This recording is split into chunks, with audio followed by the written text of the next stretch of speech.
Call to order the Gurnee Village Board regular meeting on November 1st, 2021.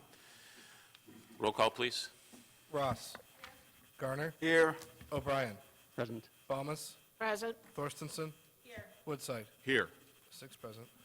You all may stand, and the Boy Scouts are going to lead us in the Pledge of Allegiance tonight. I Pledge allegiance to the flag of the United States of America and to the republic for which it stands, one nation, under God, indivisible, with liberty and justice for all. thank you.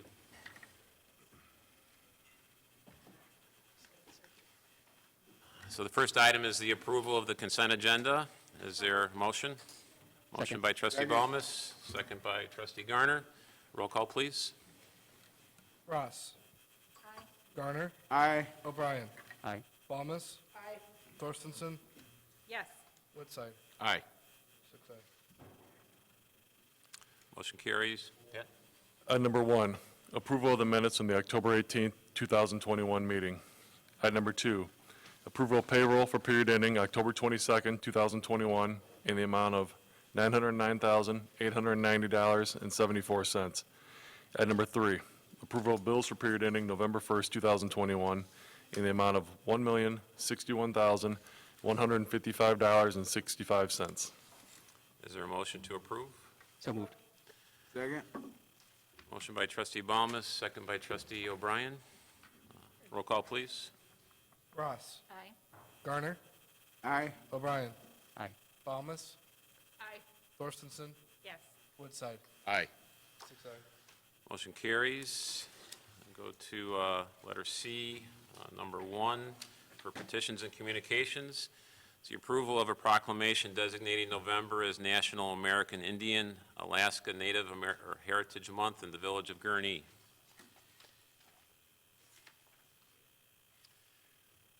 National American Indian and Alaska Native Heritage Month is proclaimed each year to recognize the contributions of American Indians and Alaskan Natives made to the establishment and growth of the United States. Citizens are asked to remember the many contributions of both American Indians and Alaskan Natives, including the numerous agricultural products they first grew, the ideas they contributed that helped form our federal government structure, their service in numerous wars and campaigns on behalf of the United States, particularly World War II, and the individual accomplishments of such famous American Indians and Alaskan Natives such as Olympic gold medalist Jim Thorpe and Billy Mills, author Sherman Alexie, entertainers Johnny Cash and Will Rogers, musician Buffy St. Marie, and dancer Marie Tallchief.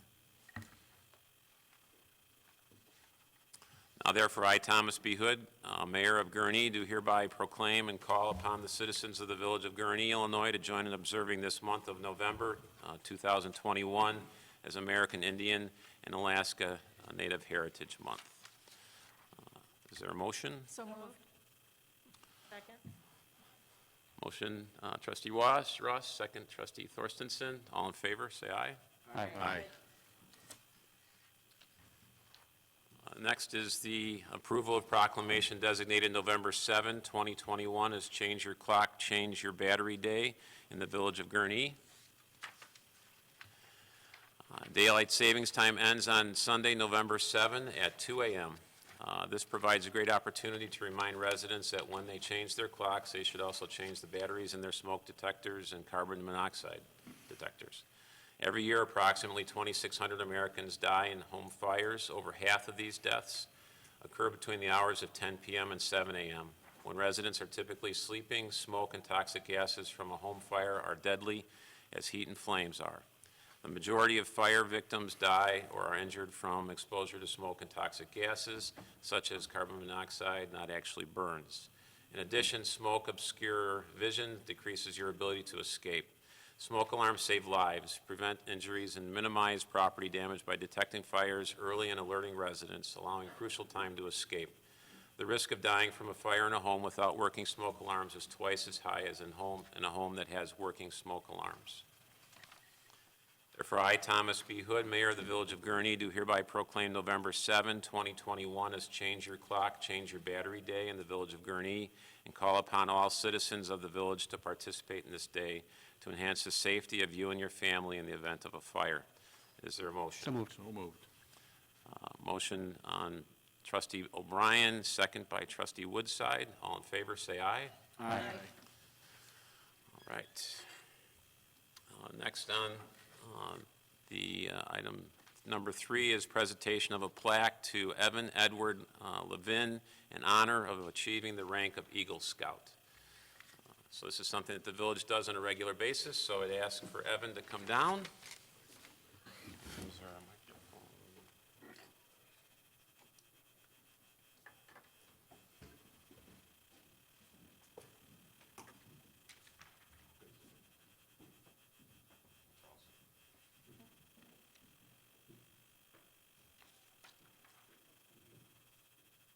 So why don't you come up here?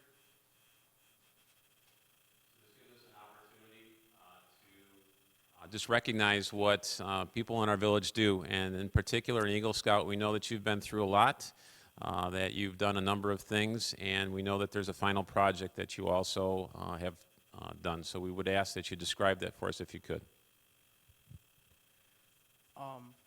I raised almost $2,000 in items for a charity called Pads.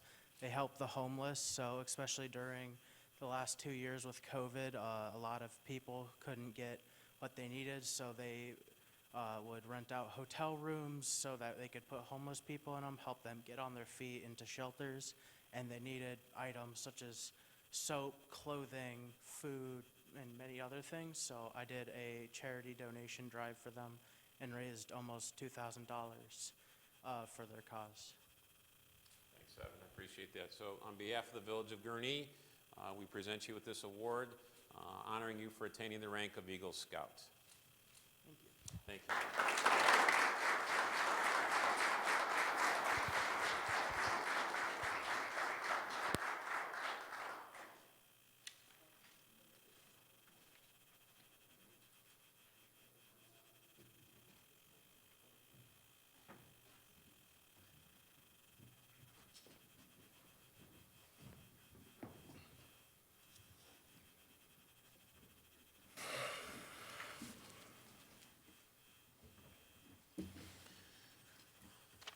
Next on the agenda is the presentation by the Economic Development Director, Ellen Dean, for an update on COVID-19 Relief Business Capital Investment Grant Program. Ellen? Thank you very much. So this is kind of a refresher and a celebration of the fact that we're launching our new grant program as of today. So it's both. Back in September, as I know you recall, on the 13th and 20th, you adopted a couple of ordinances which were really impactful. One was very broad, provided assistance to a number of our partner agencies, businesses, residents, employees. It was just a great show of community support, and one of them was very specific. It was toward business assistance, and that was adopted on September 20th. In the business assistance portion of that action, there were 3 areas, 2 of which are fairly easy to explain, and then one of which has taken some more time, which is how we get to today. So the small business 2022 liquor license fee waiver is a 100% waiver. This is primarily directed at our small independent restaurants, entertainment venues. There will be a couple of, actually really I think that will probably capture it. Those 2 categories will probably capture it. We're looking at the small, fewer than 20 locations, have to be an on-premises, so not the packaged liquor store, not the cash and carry sort of thing. So this is not, we're not quite there yet. Liquor license renewals go out in February for a May 1st start date. So we will be communicating with those liquor license holders. Anyone who's licensed as of the end of this year will be eligible for that 100% waiver next year. So I suspect that will come with some pretty happy recipients. The across-the-board action that the board took in September was to apply a 50% reduction to all business types. So while the hospitality sector, we all know, has gotten hit very hard. They were closed longer. They had a sort of a slow build back because the consumer was cautious and there were restrictions on capacity and the labor short. We know why that was a really hard hit industry, but the reality is that all businesses got hit in some way. So that's what this second item is really designed to address. All businesses except temporary receive that 50%, and that's effective January 1st. The last category is the new grant program launched today. The board allocated $250,000 for that, primarily at retail, restaurants, and entertainment. So those are our sales tax generators, our food and beverage, and our amusement tax. So obviously very critical to village operations by the tourists that they attract, the revenue that they generate. So again, we're targeting small, fewer than 20 locations, but we did, as you'll recall in the last discussion, tweak that just a little bit. So fewer than 20, meaning what we're trying to direct this at the folks that don't have the benefit of that national brand presence, either the name recognition or the deep pockets that sometimes come with that. You know, they're really operating on their own, primarily. But we did have one exception to that we felt was worthy of a slight adjustment, and that is if there's a national brand that has chosen to completely relocate in the village and has incurred eligible expenses to do so, that's the kind of investment that we, you know, certainly want to reward. That's a major expense on a fairly small operator. So that was, I think, a great addition to that program. As you know, it's 50-50 matching, so I think a really a good level of $10,000 per business that the business can qualify for. So the applicant can be an eligible business, meaning that they generate one of those revenue types that we talked about, and they're small, under 20 locations, or one time, it can be a multi-tenant center owner. So I guess we'll sort of move on to the next slide here. Oh, first of all, before we do that, we are asking our applicants to be very vigilant. There have been a lot of programs out there in the last 18 to 20 months where it's an honor system. We're asking them to be vigilant about not applying for expenses that have already been reimbursed, but we know that they've been investing a lot. So there are a lot of expenses that haven't been reimbursed, and those are the ones that we would like to see applied for in our program, and we're happy to do that. And it's not an all or nothing sort of thing. If a business applies for a grant and part of it is eligible and part of it, for whatever reason, either it's already been funded or it's just not eligible under our criteria, we're happy to do a partial award. We're really trying to make this as user-friendly as possible. And of course, I think you recall it's retroactive. If businesses, as they had to, either through necessity or choice, because they were hopeful and optimistic about the future, many have invested, and we would never want to penalize them for that. So this is retroactive to 2020, and as long as there are funds available, either in this tranche or at a future tranche, could go through 2024. So this is a long list. It's pretty expansive, but I'll tell you, I think probably the best way to sort of try to summarize if it's possible, the commonalities are that it's durable capital improvements. And I think we all have a pretty good idea of what capital, because you approve it all the time. But in the context of a small business, that probably means something that lasts at that property long beyond any one tenant. It benefits the business absolutely while they're there, but it also improves the value of the commercial real estate, which is going to house future businesses, and then, of course, by association, it improves the community. So this is a long list, but the common elements would be, durability, permanence, affixed to the building, meant to outlast whoever's there. It's got lasting value to the space in which the business is operating. So I think so you'll find, so our website is, thanks to management analyst Jody Luca for all of her hard work, and Carrie Suarez and Jack has really helped us with the promotion, and Attorney Winter has helped with making sure that we had it buttoned up tight. So it's been a team effort for sure, but it's all on the website, and you're welcome to, in fact, I would encourage you to send businesses there. So we have a much more detailed frequently asked questions list, and of course the application and the criteria and all those good details. But I think this list probably represents the ones I think we're going to get the most, so I just wanted to kind of share those with you and try to answer them in a very cursory way, just to make sure that you have sort of a working understanding, so that if folks ask you can know. I think the eligibility of expenses will for sure, and that list you just saw is on there, is on the website. It gives a pretty good, and as I look back at projects that have come through our community development building department since January of 2020, that encompasses most of them. So there's going to be a lot of eligible projects. So what's probably on people's minds, though, is what's ineligible. So sometimes that's more telling than what's eligible. So some examples of ineligible expenses would be demolition, demising of tenant spaces to either separate them or combine them, because that's fluid, Grading, if you're just seal coating your parking lot, that's not quite enough. We need you to be investing in improving the park, so things like that are kind of a cosmetic nature. We have specifically called out furniture, fixture, and equipment that's not permanent to the building as being ineligible, because you can pick up and move, a chair when you move. So we're really trying to define what permanence looks like. So generally, replacements of capital items are gonna be eligible for the most part. Generally, repairs are probably not, with a few exceptions, roofing being one, that we have specifically said a roof repair would be eligible. So you'll see a lot of details like that. I think we're gonna get, one of the big questions will be, I'm a business and I lease my space at a multi-tenant center. I'm not typically putting capital money into my space because I've got a 5-year lease. What do I do? The answer to that is, you can work with your landlord to help you come up with a match. And then, as I mentioned before, the landlord themselves is eligible to apply for one grant as well. I think certainly the application deadline, we talked about this the last time, I think so many of the programs of the last 20 months, whatever it's been, have had, hurry up. If you didn't get your application in within the first week or two, you were probably ineligible, or, funds were expended.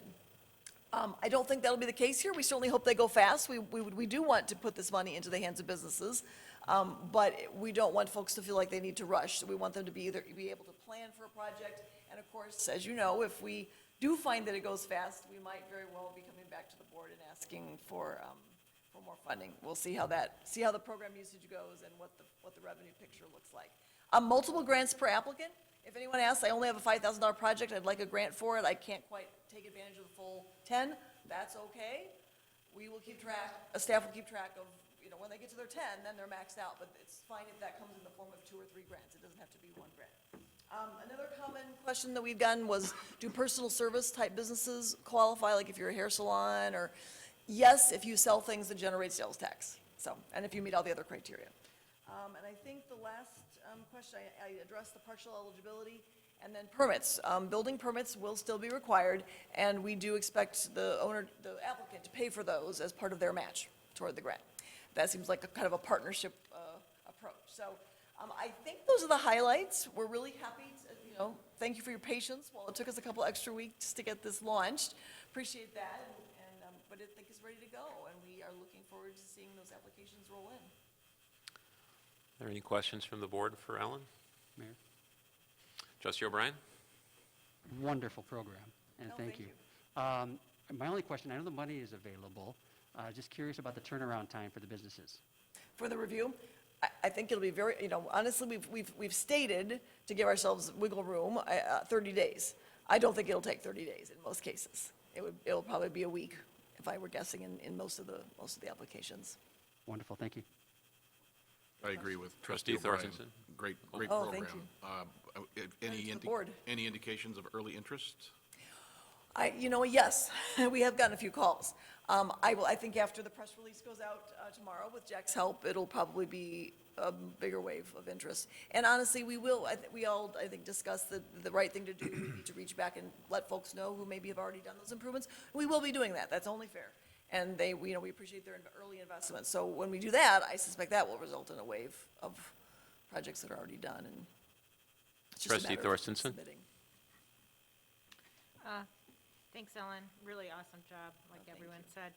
So you talked about the individual businesses being small business in the criteria, and you also talked about the leased tenant in a multi-tenant site. What about business associations that might have some large costs due to fence repairs and parking lot resurfaces? If there's no reason not to, that a winter can find, I don't see a reason why we couldn't allow that, as long as the business in question, where the property in question was one that fit the criteria of the sales tax, amusement tax, or food and beverage tax. And if that's the case, I would sort of almost treat the BOA as a common umbrella, owner, like I would view a landlord. And then I guess the second point is thinking of a couple that fit in both of those categories in terms of a fence and a parking lot. Both of them, I imagine, are much larger than a $10,000 expense. Yes. So is there a consideration that we might be able to give them to apply again for like a second phase next year? Absolutely. I think this is just in this tranche, it's the $10,000, but if the board were to allocate more, I think that would be absolutely open. And honestly, I think, thinking in terms of putting grants together, let's say a new tenant moves in, or an existing tenant wants to renovate, if they apply on behalf of themselves, and then the landlord is willing to put in some common area work or maybe some additional tenant building, you could start to work together and really make some significant things happen. But I know that's not quite your question, but yes, I think a phase 2 would be fair to open that back up again. But that's a good way to look at it, because the tenant could be encouraging their business association to take advantage of it, because they know that they're not yet. Okay, thank you.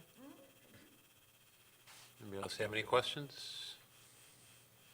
No? Thank you, Ellen. Appreciate your time.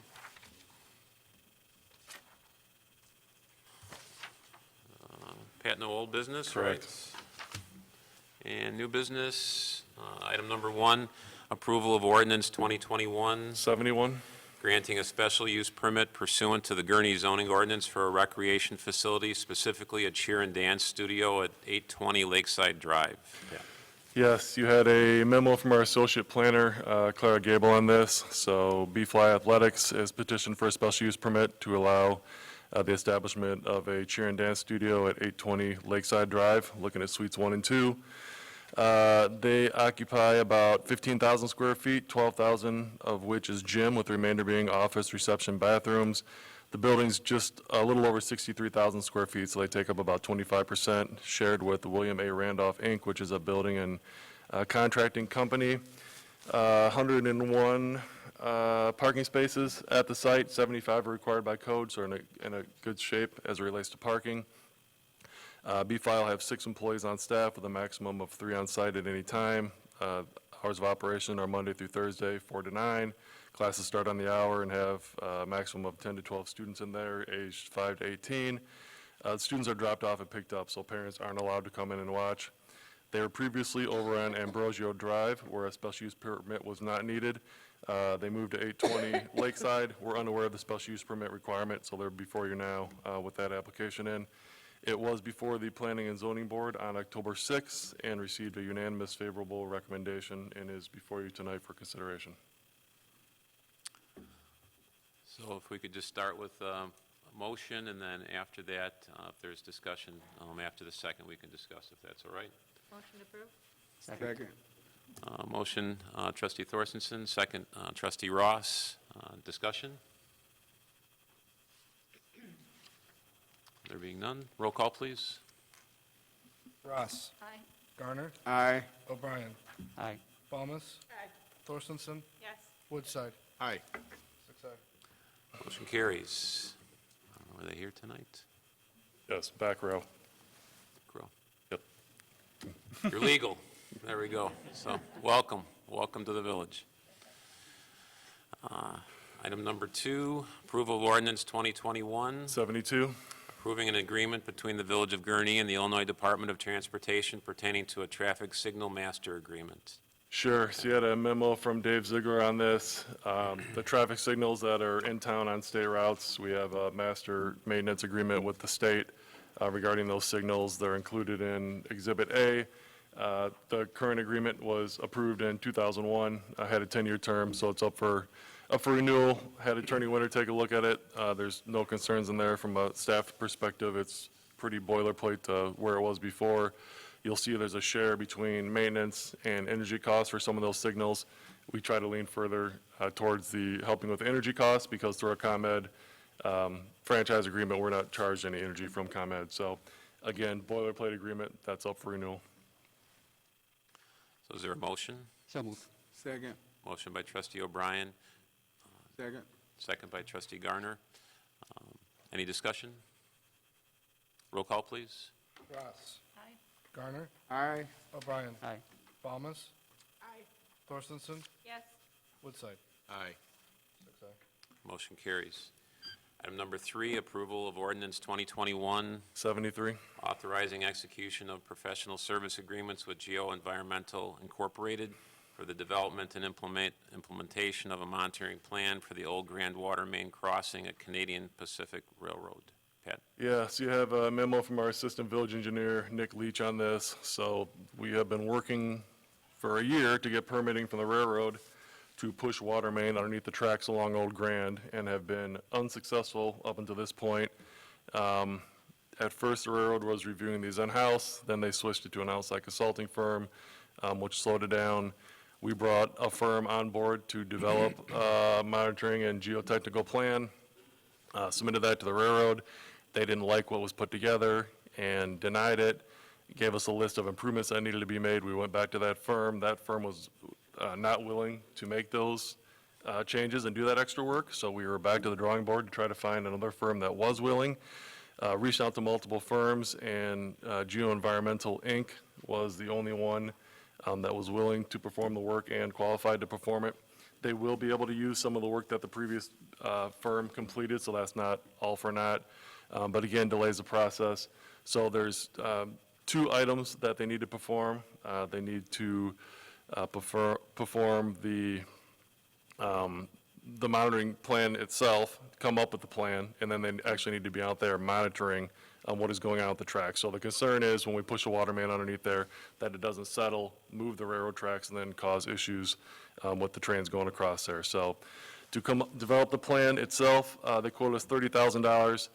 To implement the plan and monitor to make sure there's no settling was an additional $39,000. That monitoring plan, they have it set up for 3 months. We don't think they'll need to be out there for 3 months monitoring, so we believe it'll come in underneath that. The total between the two is almost $70,000. Staff anticipates it'll be closer to 40. But again, at the end of the day, it's up to what the railroad wants, because until we get permission from the railroad, we can't push that main underneath there. So there is funding available. So they had $1.5 million in for this project. It came in at 1.2. So we do have funding to cover this. Again, until we get that permit, we can't push the water main underneath the railroad tracks. And if that connection isn't made, there's no water in that water main. So this is unfortunately something that we need to get going on. So, and as I said, we've been working for a year, so hopefully we'll be able to get it done with Geo Environmental. Is there a motion? So move. Motion by trustee Garner, second by trustee Thorstensen. Is there any discussion? Trustee O'Brien? Since we're waiting on the railroad to approve this, what if they say yes and then it's in bad weather? Is there a chance it's going to go more than 3 months' worth of monitoring?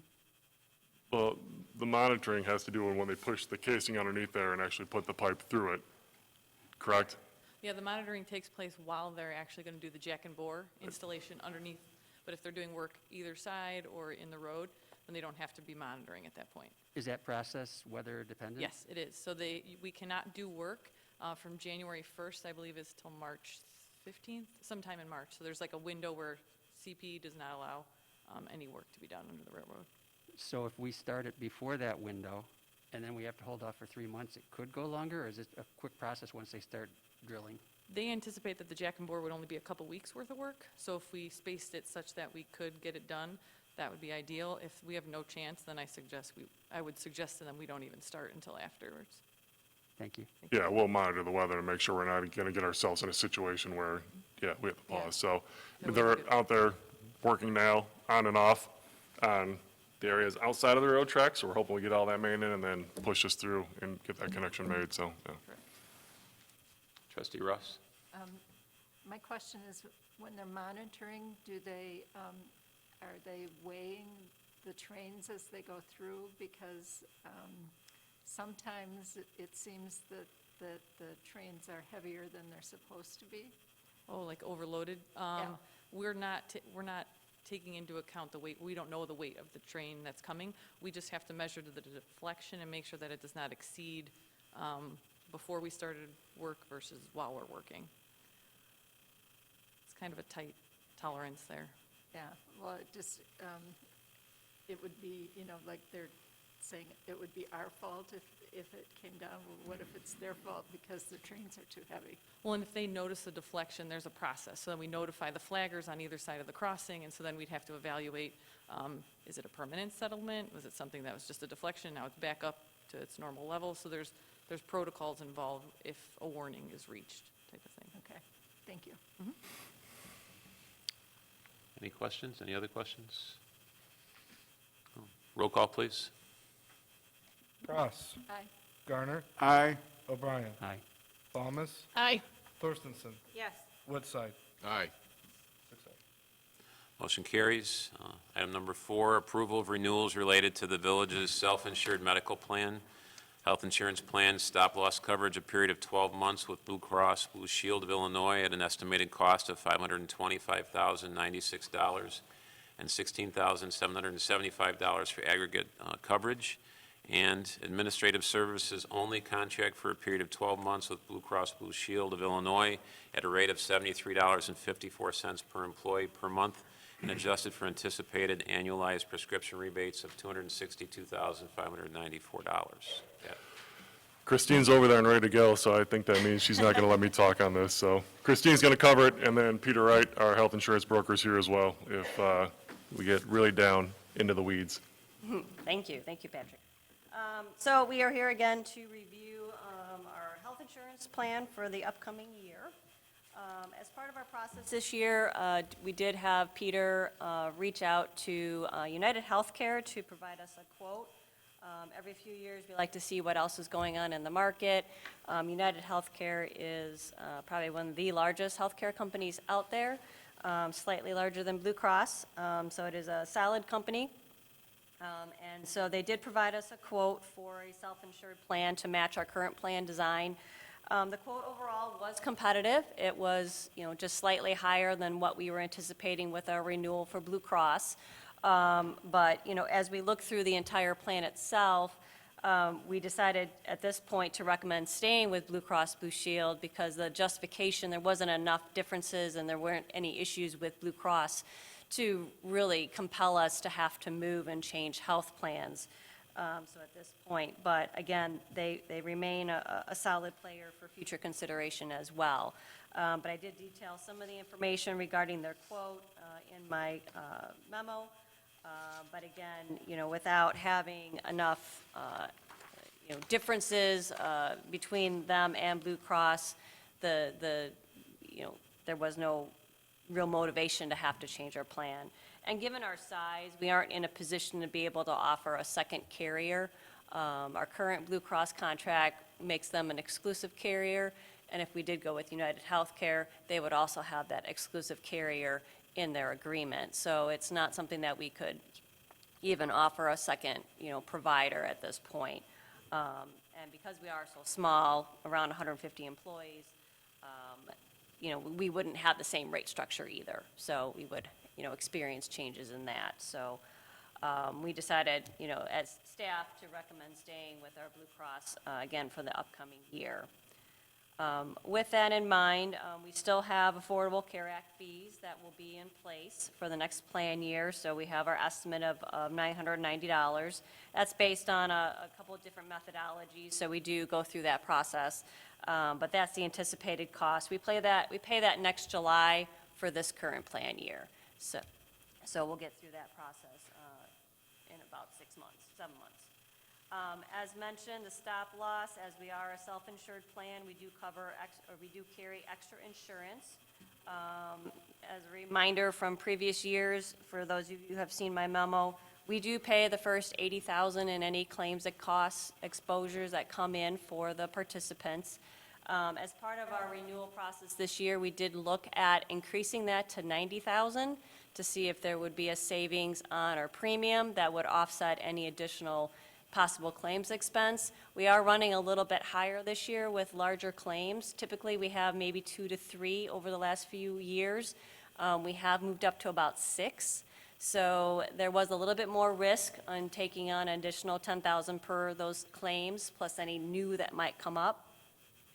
And then when we looked at the numbers, when Blue Cross came back to us, the premium differences were more than what we would have, been able to save. So it didn't work out that way. So we are recommending staying at the $80,000 level for this year and monitoring those 6 large claims.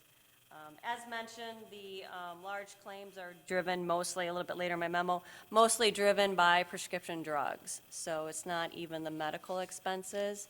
So that is definitely something to keep an eye on, and when you're at those levels, that can be a lot more to take on when you're going from 80,000 to 90,000. So additional 10,000 can be, a month of prescription coverage. So we have to also be aware of what's driving those large claims to make sure that we don't change our stop loss unnecessarily or in the wrong direction at the wrong time.